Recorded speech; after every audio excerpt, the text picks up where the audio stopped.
Hello girlfriends and welcome to another episode of Tried and Tested. Today we're going to be trying out some products that have become more popular on online shopping sites because people have become more conscious of germs.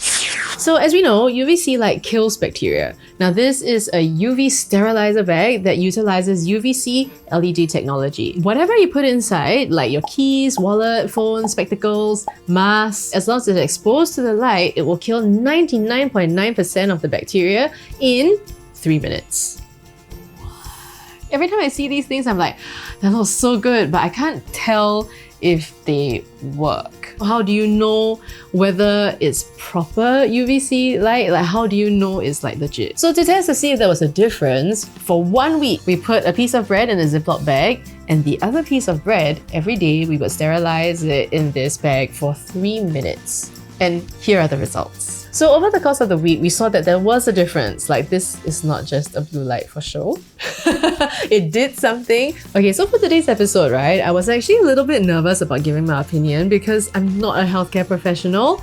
But the good news is that we managed to find someone who is.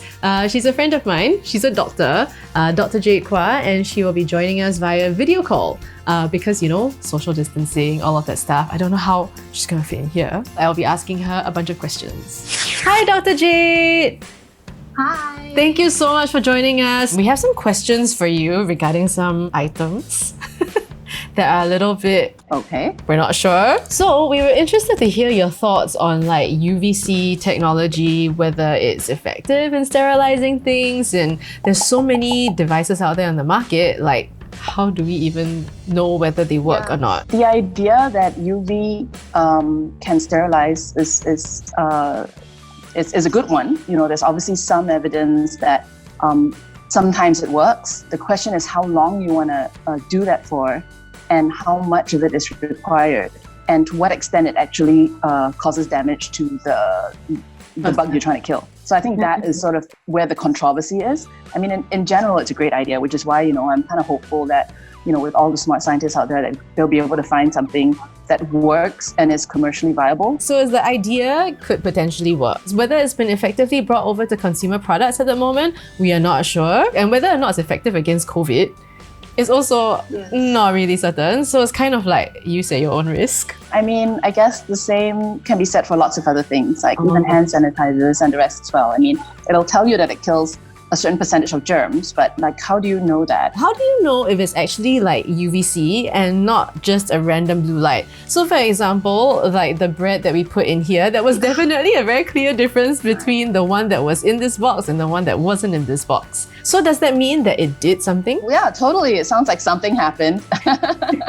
We're not exactly sure what it was, but if the only factor that was different between the two situations was the fact that one was in this box, then it sounds like that must be what made the difference.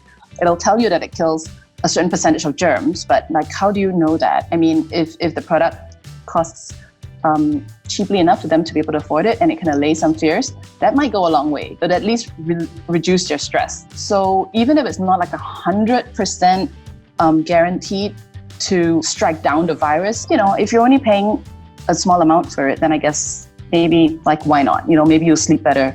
But if it's crazy expensive and people are, like if sellers are playing on people's fears to sell a crazy expensive product that hasn't been proven to work 100%, then that's not cool. We're not going to have you on call all the time. So if you could impart some wisdom, a guiding principle that you use, I guess, when it comes to products like these. It's probably wise to do research on it first. And if it makes sense to you, you can sleep better with this product, then yeah, go ahead. I think generally you just want to exercise extra caution when it is something that you're going to be consuming or something that's going to land on your skin. A situation like a box that you're just putting your equipment in and you're hoping for the best, then, you know, the worst case scenario is that it's as dirty as it was before it went in the box. So, you know, you just kind of feel a little bit scammed because maybe you wasted your money, but I mean, it's not that big a deal. You're just kind of back to where you were before. Verdict. Okay, so this for 199 USD, would I buy it to use it? I do not think so. I mean, I would want really clear studies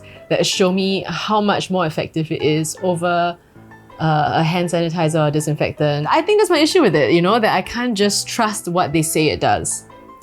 And that gets a bit frustrating. Not sure how to give the rating, but I think like Dr. Jade said, like if you still stick to the things that we know work, like for example, washing your hands with soap and social distancing and just not like just touching everything, on top of other things that give you some peace of mind, yeah, why not?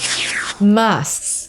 Now these are part of our daily wear whenever we go out, and there's so many different types of designs out there, really interesting ones. And we found two that were like, let me show you. So this is one of the masks that we found. It looks like a regular mask, looks like it works, la la la, and then, ta-da! Hello, how are you? Mom, it lifts up like this. I don't know. I feel like this is almost worse in a way because now my dirty fingers, unless like I'm washing my hands, are going underneath this flap to lift it up, and then it just lands right back here, so close to my mouth. This does not seem like a good idea. So then the thing is, it's supposed to protect other people from you, and then but this time when you cough, it just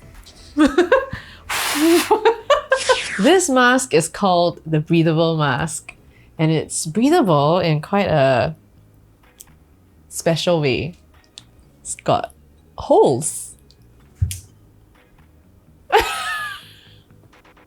It's got a slit where my nostrils are. I can breathe out through here. I can pick my nose. I can smell things. I mean, this has to be a joke. I mean, I don't even know what to say about this. And do I need to explain that this doesn't work? Okay, guys, I don't know if anybody thinks this will work. It looks like it's covering everything. It's covering your mouth. That is true. It's not covering your nose.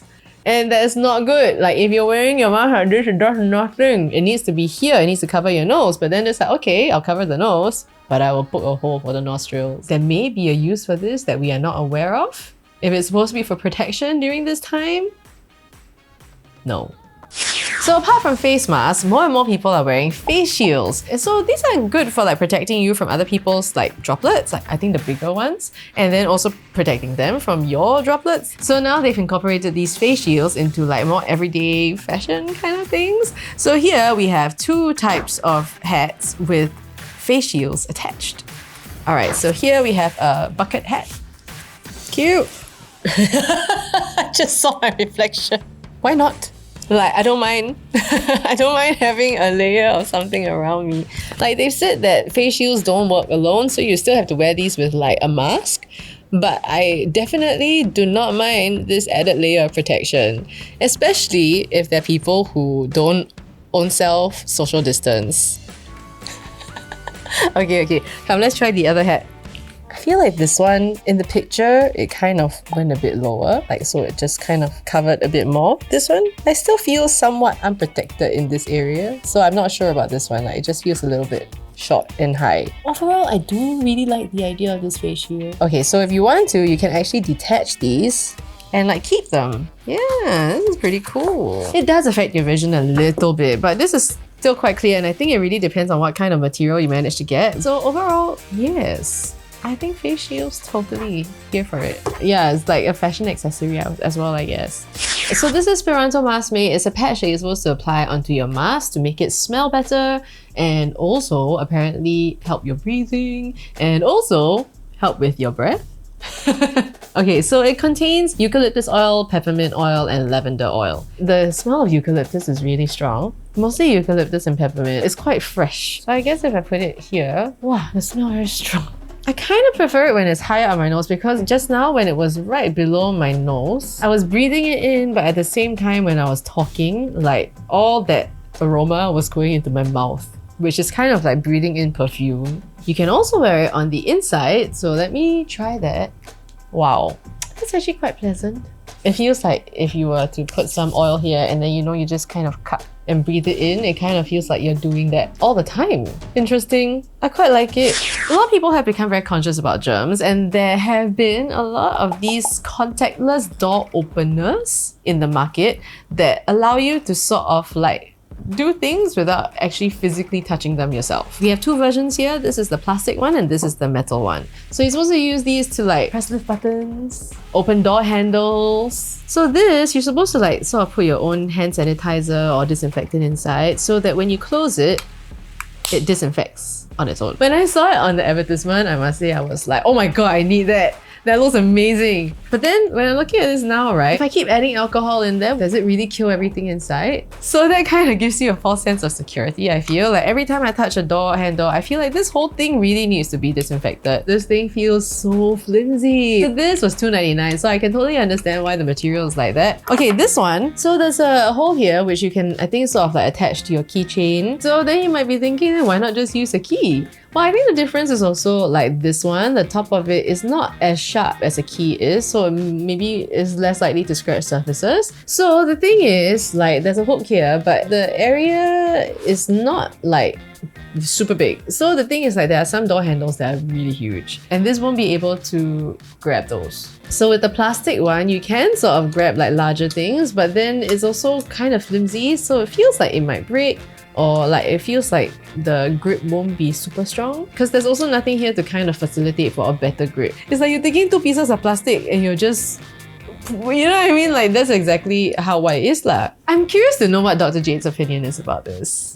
I think they're super cute, to be honest. You know, I mean, I can't imagine like actually using them. I mean, I'm sure that someone who's like very, very worried about germs in general would find some use with them. If this allows you to feel like you're doing something, and if this is not stopping you from the usual hand washing techniques, mask wearing, social distancing, just spending a little bit more makes you feel a whole lot better, then go right on it. I guess the benefit though is that you wouldn't touch your face with this, whereas you might touch your face with your hands, although you really shouldn't. For face touches, like myself, it takes effort to really stop doing that. So until then, it's useful to have something else to touch things that you won't be touching your face with. I guess also with the idea of the false sense of security, like even if I'm holding this, if you're not regularly disinfecting it, right? Like you touch something and then you put it in your pocket, you basically transfer everything in your pocket, right? And then